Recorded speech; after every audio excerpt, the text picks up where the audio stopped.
বাপ যখন বাইসে আছে বাপের সেবা যত্ন করে। কিরে কামাল, তোর বাপের কি অবস্থা?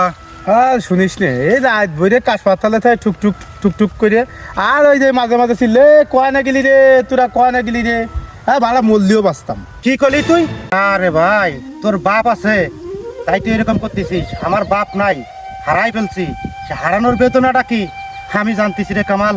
আব্বার বয়সী অনেক লোক দেখি রে ভাই, কিন্তু কাব্বার মতন আর পাই নে। আব্বা বলে আর ডাক দিতে পারি না রে ভাই।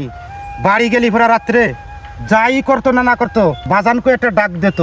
আমার আব্বা যে ঘরে থাকতো সেই ঘরের দিকে এখন যে তাকায়, এখন আর কেউ আর বাজানকে ডাকে না, শুধু আব্বার ওই ঘরটা ফাঁকাই দেখি রে ভাই। তোকে দুইজনের কথাই তো শুনলাম, কামাল তো বোঝে নাই এই দুনিয়াতে যে বাপ হারাইছে, যে মা হারাইছে, একমাত্র সেই জানে রে কি হারাই ফেলছি।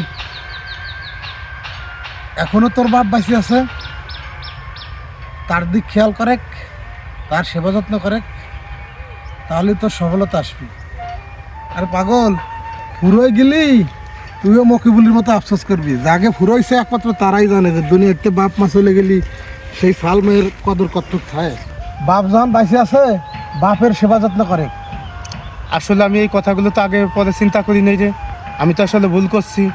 আজকের পর থেকে আর আমি আব্বার সাথে আর খারাপ ব্যবস্থা করবো না। চলো।